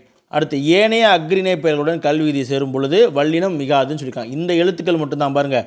ஈ பூ விழா அடுத்து பசு பரு தெரு கொசு இந்த சொற்களில் மட்டும்தான் எனது ஒற்றெழுத்து மிகுந்து வரும். ஏனைய அக்ரிணை பெயர்களுடன் கல் விகுதி சேரும் பொழுது வல்லினமானது மிகுந்து வராது அப்படின்ட்டாங்க. இங்கே பாருங்கள். நாய் கூட்டல்கள் நாய்கள், பூனை கூட்டல்கள் பூனைகள், இக்கு வரக்கூடாது. கால் கூட்டல்கள் கால்கள், கல் கூட்டல்கள் கற்கள், மேசை கூட்டல்கள் மேசைகள், மரம் கூட்டல்கள் மரங்கள் சரிங்களா. அடுத்து அவை சிறியவை பெரியவை நல்லவை போன்ற வைவிகுதி பெற்ற பலவீன்பால் பெயர்களும் தற்காலத்தில் வந்து என்னது கல் விகுதி பெற்று வருது அப்படின்னு சொல்லியிருக்காங்க. நமக்கு அவை இவைனாலே வந்து என்னது பன்மைன்னு தெரியும். இருந்தாலும் இந்த வைவிகுதி பெற்ற சொற்களோடும் சில இடங்களில் கல் விகுதியை வந்து நம்ம சேர்த்து தான் பயன்படுத்துகிறோம். பாருங்கள் அவைகள் இவைகள் இதெல்லாம் நம்ம பயன்படுத்த வேண்டியதில்லை அப்படின்னு சொல்கிறாங்க. பெரியவைகள் நல்லவைகள், நல்லவைனாலே பன்மை தான், பெரியவைனாலே பன்மை தான்.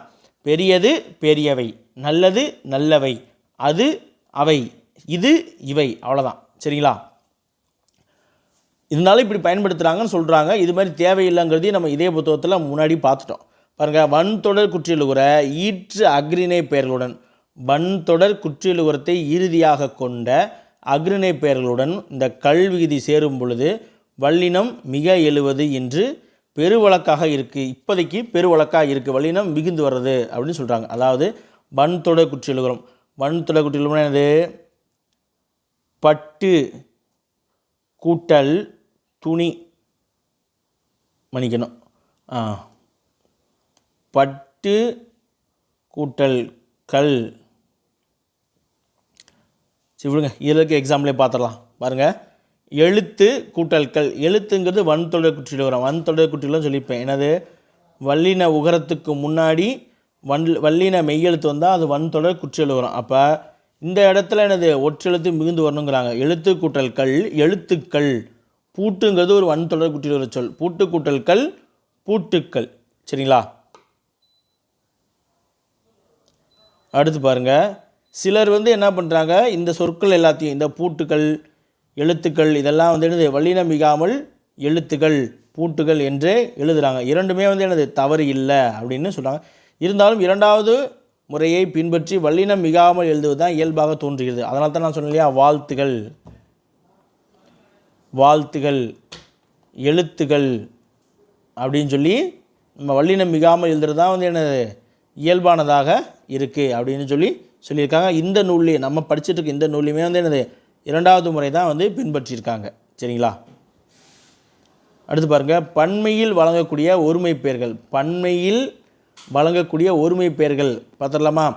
உயர்திணை பன்மை பெயர்கள் கட்டாயம் பன்மை விகுதி பெற்று தான் வரும்.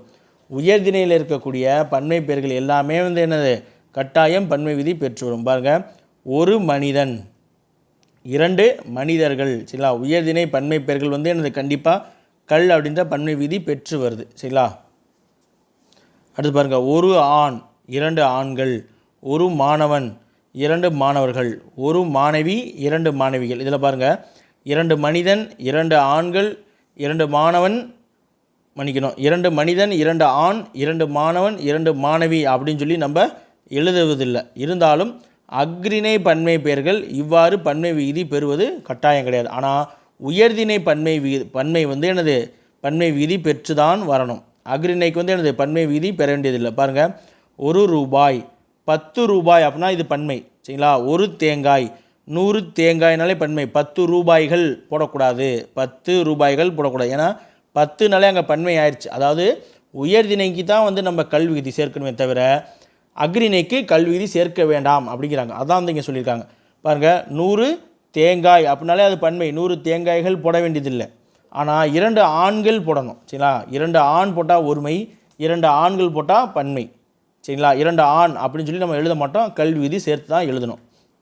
அடுத்து பாருங்கள். 1 மாங்காய். 100 மாங்காய்கள் எழுதக்கூடாது. 100 மாங்காய்ன்னு எழுதினாலே அது பன்மையில் வந்துடும். அக்ரிணைக்கு கல்வி விதி தேவையில்லை. மீண்டும் மீண்டும் சொல்கிறேன். இது புரிஞ்சுக்கிட்டாலே உங்களுக்கு போதும் சரிங்களா. அடுத்து பாருங்கள். அதுதான் கீழே எக்ஸ்ப்ளனேஷன் கொடுத்துருப்பாங்க. இவை வந்து 10 ரூபாய்கள், 100 தேங்காய்கள், 100 மாங்காய்கள் என நாம் எழுதுவது கட்டாயம் இல்லை தான். இவ்வாறு பன்மை விதி பெறாமல் ஒருமைக்கும் பன்மைக்கும், அதாவது ஒன்றன் பாலுக்கும் பலவின் பாலுக்கும் பொதுவாக வரும் அக்ரிணை பெயர்களை வந்து பால்பகா அக்ரிணை பெயர் அப்படின்னு சொல்லி நமது இலக்கண நூல் வந்து சொல்லுது. அதாவது என்ன சொல்கிறாங்கன்னா, இந்த கல்வி விதி நம்ம போடாமல் எழுதுகிறோம் இல்லையா, அப்படி வரக்கூடியதை வந்து என்ன சொல்கிறாங்கன்னா பொதுவாக வருது பார்த்தீங்களா. அதாவது ஒன்றன் பாலுக்கும் பலவின் பாலுக்கும் பொதுவாக வரக்கூடிய அக்ரிணை பெயர்களை வந்து பால்பகா, பால் பிரிக்க முடியாத அக்ரிணை பெயர்கள் அப்படின்னு சொல்லி நம்ம இலக்கணம் வந்து சொல்லுது அப்படின்னு சொல்கிறாங்க. அப்போது வந்துட்டு பால்பகா அக்ரிணை பெயர்கள், பால்பகா அக்ரிணை பெயர்கள் அப்படின்னா என்னன்னு கேட்டிங்கன்னா உங்களுக்கு இது சொல்ல தெரியணும். என்னது? பன்மை விகுதி பெறாமல் ஒருமைக்கும் பன்மைக்கும் சரிங்களா. பன்மை விகுதி பெறாமல் ஒருமைக்கும் பன்மைக்கும் பொதுவாக வரக்கூடிய அக்ரிணை பெயர்களை தான் வந்து என்னது பால்பகா அக்ரிணை பெயர்கள் அப்படின்னு சொல்லி நம்ம இலக்கண நூல் சொல்லுது சரிங்களா.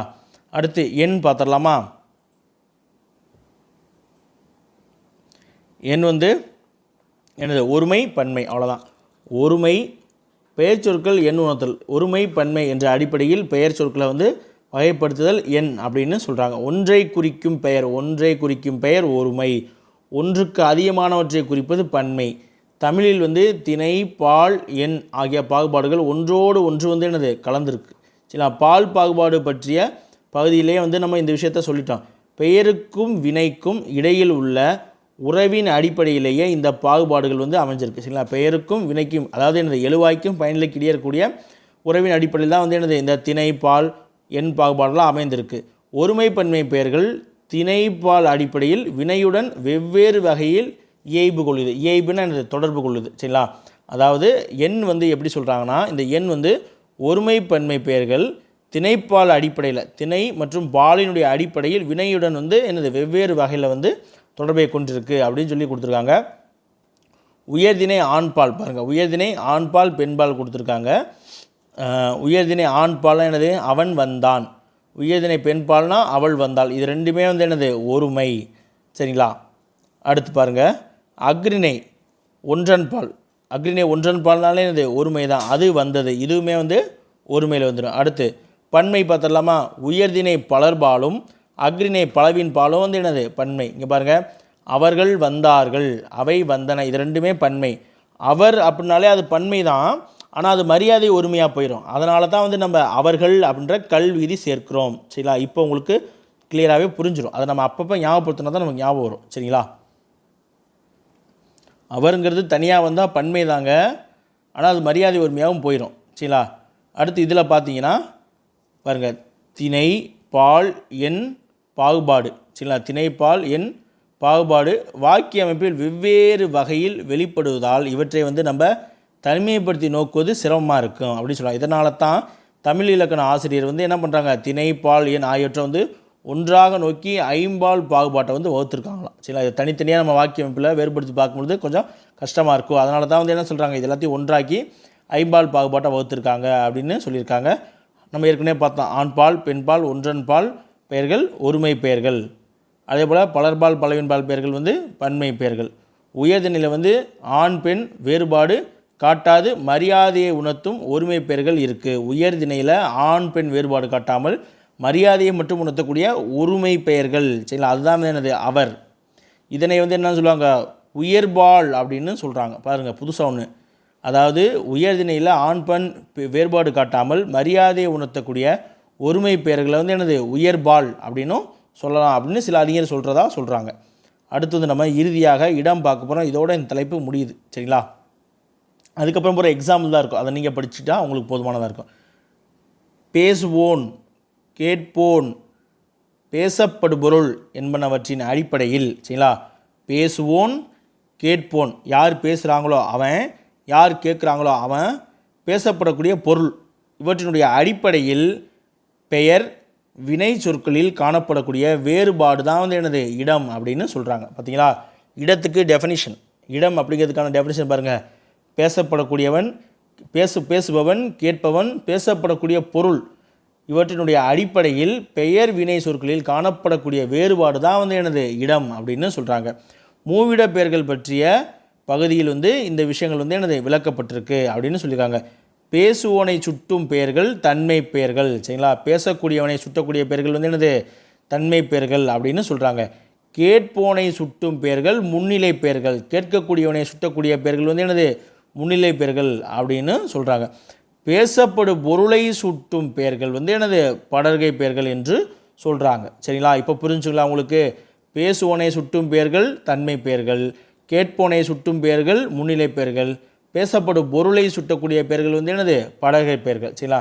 இப்போ தன்மை முன்னிலை பெயர்கள் வந்து அல்லாத அனைத்து பெயர்களும், தன்மை முன்னிலை அல்லாத அனைத்து பெயர்களுமே வந்து என்னது படர்கை பெயர்களாக கொள்ளப்படும். சரிங்களா? தமிழ் வாக்கிய அமைப்பில் வந்து பெயர் சொற்களுடைய திணை, பால், எண், இடம் என்பது, அதாவது திணைப்பால் எண் இடம் அப்படிங்கிறது முக்கிய இடம் பெறும் அப்படின்னு சொல்லி கொடுத்துருக்காங்க.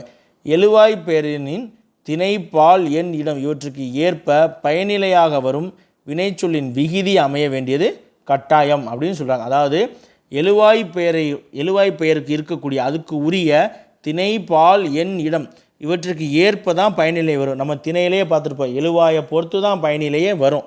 இதுதான் வந்து என்னது கட்டாயம் அப்படின்னு சொல்கிறாங்க. இப்போ வந்து நம்ம எழுவாய் எப்படி இருந்தால் பயனிலை எப்படி இருக்கும், விகிதி எப்படி இருக்கும், திணைப்பால் எண் இடம் பார்த்துடலாமா? எக்ஸாம்பிள் கொடுத்துருக்காங்க, அது பார்த்துட்டா முடிஞ்சு. அதுக்கப்புறம் இருக்கக்கூடியதை வந்து நமக்கு நீங்கள் படிச்சுக்கிட்டாலே உங்களுக்கு போதுமானதாக இருக்கும். பாருங்கள், எழுவாய் நான், பயனிலை வந்து போனேன். சரிங்களா? விகுதி வந்து என்னது ஏன் வந்திருக்கு.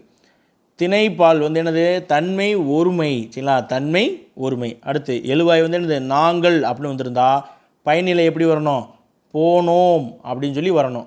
சரிங்களா? விகுதி வந்து ஓம்னு முடிஞ்சிருக்கணும். இது வந்து என்னது தன்மை பன்மை. அடுத்து எழுவாய் நீ அப்படின்னா நீ போனாய், பயனிலை வந்து எப்படி வந்திருக்கணும், போனாய்னு வந்திருக்கணும். இது வந்து என்னது முன்னிலை ஒருமை. அடுத்து எழுவாய் வந்து நீங்கள் வந்துச்சுன்னா பயனிலை எப்படி இருக்கணும், பயனிலை வந்து என்னது போனீர்கள். எழுவாயை பொறுத்து தான், எழுவாயுடைய பொறுத்து தன்மை, அப்புறம் திணைப்பால் எண் இடத்தை பொறுத்து பயனிலையானது ஒரு வாக்கியத்தில் அமையணும். இதுதான் வந்து கட்டாயம். சரிங்களா? அடுத்து எழுவாய் நீங்கள்னு இருந்துச்சுன்னா பயனிலை எப்படி இருக்கணும், போனீர்கள் அப்படின்னு சொல்லி இருக்கணும். இது வந்து முன்னிலை பன்மை, கல்வி இது வருது இல்லையா? சரி. அடுத்து எழுவாய் அவன் அப்படின்னு இருந்துச்சுன்னா பயனிலை எப்படி இருக்கணும், போனான்.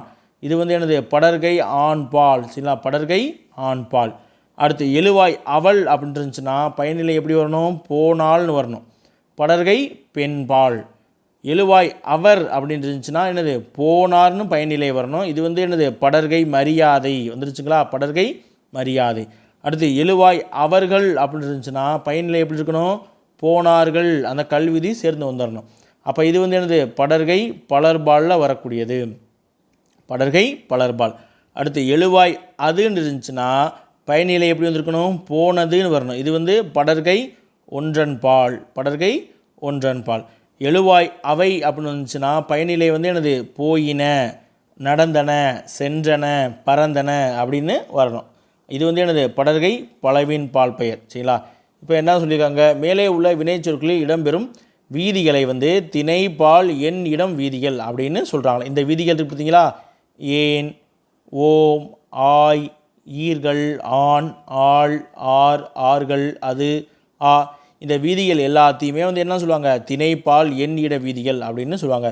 இந்த வீதிகளுடைய அடிப்படையில் தான் வந்து என்னது வினைமுற்று 10 வேறுபட்ட வடிவங்களை பெறுதான். இந்த வீதிகளுடைய அடிப்படையில் வினைமுற்று இருக்குது பார்த்தீங்களா, வினைமுற்றானது 10 வேறுபட்ட வடிவங்களை பெறும். இவ்வாறு பெயர் சொற்களுடைய திணைப்பால் எண்ணிடம் என்பவற்றுக்கு ஏற்ப வினை சொற்கள் வீதி பெற்று வருவதை வந்து என்ன சொல்லுவாங்க, எழுவாய் பயனிலை இயைபு அப்படின்னு சொல்லுவாங்க. அதாவது பெயர் சொற்களுடைய திணைப்பால் எண் இடத்திற்கு ஏற்ப வினைச்சொற்கள் வந்து விகுதியை பெற்று இதற்கேற்ற மாதிரி இந்த வினைச்சொற்கள் இருக்குதுல, இந்த வினைச்சொற்கள் பயனிலே வரக்கூடிய வினைச்சொற்கள் எல்லாமே அதற்கு ஏற்றது போல், எழுவாய்க்கு ஏற்றது போல், அதற்கு உண்டான அந்த எழுவாய்க்கு உண்டான திணைப்பால் எண் இடத்திற்கு ஏற்றது போல் விகுதியை பெற்று வருவதை என்ன சொல்கிறாங்கன்னா எழுவாய் பயனிலை இயைபு அப்படின்னு சொல்கிறாங்க. இதை பற்றி என்னது வினையியல் அப்படின்னு நமக்கு அடுத்த டாபிக் வரும், அது நம்ம தேவைப்படும் போது நடத்துவோம். அந்த டாப்பிக்லேயும் இதை பற்றி விளக்கியிருக்காங்க. சரிங்களா. கிட்டத்தட்ட உங்களுக்கு இப்போ திணை பால் எண், அதாவது மரபில் வந்துட்டு உங்களுக்கு வலுவமைதி டாபிக் படிக்க சொல்லி கொடுத்துருப்போம் பேட்ச் ஸ்டூடெண்ட்ஸ்க்கு. நம்ம சிலபஸில் எடுத்து பார்க்கும் பொழுது அந்த பால் வலு அப்படின்னு சொல்லி கொடுத்துட்டு அந்த விஷயங்கள் என்ன சொன்னாங்கன்னா அம்மா வந்தது, அம்மா வந்தாள் அப்படின்ற மாதிரி தான் கொடுத்துருப்பாங்க. அது வந்து நீங்கள் அந்த வலுவமைதியில் படிக்கும்போது உங்களுக்கு தெரிஞ்சிடும்.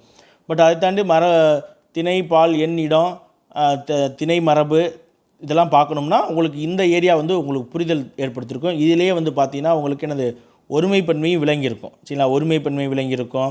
எந்தெந்த இடங்களில் எந்த சொற்கள் போட்டால் ஒருமைக்கு வரும், எந்த சொற்கள் வந்து பன்மைக்கு வரும் அப்படிங்கிறத ரொம்ப தெளிவாக பார்த்துருப்போம். சரிங்களா, அதே போல் எந்த சொற்கள் உயர்திணைக்கு வரும், எந்த சொற்கள் அக்ரிணைக்கு வரும் அப்படிங்கிறதையும் பார்த்துருப்போம். சரிங்களா, இது வந்து உங்களுக்கு ரொம்ப யூஸ்ஃபுல்லாக இருந்திருக்கும். சரிங்களா, மீண்டும் நம்ம இதுக்கு அடுத்து வந்து பார்த்திங்கன்னா பாருங்களேன், ஆண்பால் பெண்பால் பெயர்கள்லாம் இருக்கும். சரிங்களா, நமக்கு இது தெரிஞ்சுக்கணும். ஆண்பால் பேர் என்ன அடியான், பெண்பால்னா அடியாள். ஏன்னா உங்களுக்கு ஒரு சொல்ல வாசித்தாலே அது ஆண்பால் பெயரா பெண்பால் பெயரா இல்லை ஒன்றன் பால் பெயரா பலவின் பால் பெயரா அப்படின்னு சொல்லி நமக்கு தெரியணும். அதுக்காக இந்த மாதிரி எக்ஸாம்பிள்ஸ்லாம் அடுத்து ஃபுல்லாக ஆண்பால் பெண்பால் எப்படி வரும். ஈ விகுதி பார்த்தோம் இல்லையா, நம்ம அரசன் அண்ணு, ஈ வீதி அரசி, இதெல்லாம் ஈ வீதியில் வரக்கூடிய பெண்பால் வந்திருக்கும் பாருங்கள். இதெல்லாம் ஈ வீதி. குமரி, குரத்தி, குறவன், கூணன், கூனி எல்லாமே வரும். சரிங்களா, உழவன், உலத்தி, எசமானன், எசமாட்டி, ஆட்டி, ஆத்தி பார்த்தோம் இல்லையா, சீமாட்டி, எசமாட்டி. அதே போல் ஆத்தி பார்த்தோம் இல்லையா, நாடகத்தி. சரிங்களா, இது போன்ற ஆண்பால் பெண்பால் பெயர்கள் ஃபுல்லாக எடுத்துக்காட்டு ஃபுல்லாக கொடுத்துருப்போம். அடுத்து பார்த்திங்கன்னா எனது பெண்பாலில் இருக்கக்கூடிய ஐகார விகுதி வரக்கூடியதெல்லாம் வந்திருக்கும் பாருங்கள். ஆசிரியை, ஐயன், ஐயை, சிவன், சிவை, இது எல்லாமே நம்ம கொடுத்துருப்பாங்க. சரிங்களா, இதெல்லாம் நீங்கள் ஜஸ்ட் ஒன்ஸ் பார்த்துட்டாலே போதும். இதில் இருக்கக்கூடியதெல்லாம் திரும்பி பார்த்தீங்கன்னா ரிப்பீட்டடாக அதே தான் வரும். இதில் பார்த்தீங்கன்னா இன்னும் பார்த்தீங்கன்னா உங்களுக்கு தமிழ் மரபில் வரக்கூடிய விலங்குகளுடைய ஆண்பால் பெண் பெயர்லாம் கொடுத்துருப்போம். இப்போ கடுவன் அப்படிங்கிறது குரங்குக்கும் பூனைக்கும் ஆண்பால் பெயராக வருமா. சரிங்களா, அப்போ மாங்கிறது யானை, பன்றி, குதிரை என்பவற்றுக்கு ஆண்பால் பெயராக வரும். ஒருத்தல் அப்படிங்கிறது என்னது கரடி, மான், யானை, எருமை, பன்றி, புலி, மறை, இத்தனை உயிரினங்களுக்கு வந்து ஆண்பால் பெயர் வந்து என்னது ஒருத்தல்னே சொல்லுவாங்க. இது போன்ற விஷயங்கள் எல்லாமே கொடுத்துருப்போம். இதெல்லாம் நீங்கள் ஜஸ்ட்டு படிச்சுக்கிட்டாலே உங்களுக்கு ரொம்ப யூஸ்ஃபுல்லாக இருக்கும். சரிங்களா, ஏன்னா இதை வச்சு தான் ஒரு முறை கேட்டிருந்தாங்க இல்லையா, இந்த இப்போ கலை இந்த மாதிரி ஒரு 4 பேர் கொடுத்து இவற்றிற்கான பெண்பால் மரபு பெயர் என்ன அப்படின்னு சொல்லி கேட்டிருந்தாங்க. அதனால் நம்ம இதையெல்லாம் படிச்சுக்கணும். இப்போ ஒரு கரடினா அதுக்கு ஆண்பால் பெயர் என்ன, பெண்பால் பெயர் என்ன அப்படின்னு நம்ம, ஏன்னா இதெல்லாம் அக்ரிணை பெயர் இல்லையா, அப்போ அக்ரிணைக்கான ஆண்பால் பெயர் என்ன, உயிர்திணைக்கான ஆண்பால் பெண்பால் பெயர் என்ன அப்படிங்கிறத நம்ம படிக்க வேண்டிய கட்டாயத்தில் இருக்கும். படிச்சுக்கிறது நமக்கு நல்லது. இங்கே பாருங்கள், பகடுன்ற சொல்லிருக்கா, பகடுங்கிறது என்னது நம்ம எருமைக்கு பார்த்துருப்போம். எருமை, யானை, பெற்றம்னாலே என்னது பசுன்னு சொல்லி பார்த்துப்போம். இவற்றுக்குரிய ஆண்பால் பெயர் தான் வந்து என்னது பகடு அப்படின்னு சொல்கிறாங்க. பாருங்க, உம்பல் அப்படிங்கிறது யானைக்குரிய ஆண்பால் பெயர். ஏறு அப்படிங்கிறது பாருங்களேன், ஏறு அப்படிங்கிறது பசு, எருமை, பன்றி, மான், மறை. சரிங்களா, மறைனா மான், மறைனா என்னது மான் என்பனவற்றுக்கு ஆண்பால் பெயராக வரக்கூடியது வந்து என்னது ஏறு. சரிங்களா, அப்போ இதெல்லாம் நம்ம தெரிஞ்சுக்கணும். ஓகே, இந்த வீடியோ வந்து உங்களுக்கு ரொம்ப யூஸ்ஃபுல்லாக இருந்திருக்கும். நீங்கள் இது வரைக்கும் உங்களுக்கு நடத்தி கொடுக்க வேண்டியதாக இருந்துச்சு. ஏன்னா அது வந்து கொஞ்சம் உங்களுக்கு புரியாததாக இருக்கும். அதனால தான் நம்ம இந்த டாபிக் வரைக்கும் நடத்தியிருக்கோம். இதுக்கப்புறம் வந்து நீங்கள் ஜஸ்ட் இதை புரிஞ்சுக்கிட்டு இதெல்லாம் நீங்கள் பார்த்துட்டிங்கனாலே இந்த ஏரியாலாம் இப்போ இந்த தமிழ் மரபு புத்தகத்தில் இருக்கக்கூடிய செய்தியெல்லாம் நீங்கள் பார்த்துட்டாலே உங்களுக்கு ரொம்பவும் ஈஸியாக புரிய ஆரம்பிச்சிடும். இதெல்லாம் நீங்கள் அண்டர்ஸ்டாண்ட் பண்ண வேண்டியதாக தான் இருக்கும். ஆண்பால் பேர் எப்படி இருக்கும், பெண்பால் பேர் எப்படி இருக்கும், விலங்கினத்தில் அக்ரியில் ஆண்பால் பேர் எப்படி இருக்கும், அது பெண்பால் பேராக எப்படி மாறும், இந்த வித்தியாசங்கள் நீங்கள் தெரிஞ்சுக்கணும். இதை தெரிஞ்சுக்கிட்டாலே இந்த டாபிக் வந்து என்னது இந்த தமிழ் மரபு டாபிக் உங்களுக்கு ரொம்ப ஈஸியாக இருக்கும். இதை அடுத்து வந்து நம்ம பார்த்திங்கன்னா இளமை பெயர் மரபு, ஒளி மரபு அதெல்லாம் அடுத்த வாரத்தில் வரும். அதற்கான வீடியோக்களும் நம்ம எடுத்து கொடுத்துருவோம். சரிங்களா, இதே தான் நீங்கள் நம்ம பார்த்ததே தான் இருக்கும் பாருங்களேன். ஜஸ்ட் பாருங்கள், அன், ஆண் முதலிய விதிகள் வந்து என்னது ஆண்பாலை குறிக்க வரும். ஏற்கனவே பார்த்துட்டோமா. அதே போல் அல், ஆல், ஈ, ஐ முதலிய விதிகள் வந்து என்னது பெண்பாலை குறிக்க வரும். ஏற்கனவே நம்ம பார்த்தா தான். சரிங்களா, அதனால தான் நடத்தலை. ஏன்னா நடத்தினே திருப்பி நடத்துகிற மாதிரி இருக்கும். சரி, ஓகே, மீண்டும் நம்ம அடுத்த வீடியோவில் சந்திப்போம். சரிங்களா, தொடர்ச்சியாக பாருங்கள், பார்த்துட்டு இதை அப்படியே படிங்க, உங்களுக்கு ரொம்ப யூஸ்ஃபுல்லாக இருக்கும். நம்ம மீண்டும் அடுத்த ஒரு தமிழ் அவுட் சோர்ஸ் வீடியோவில் பார்ப்போம். சரிங்களா, தேங்க்யூ.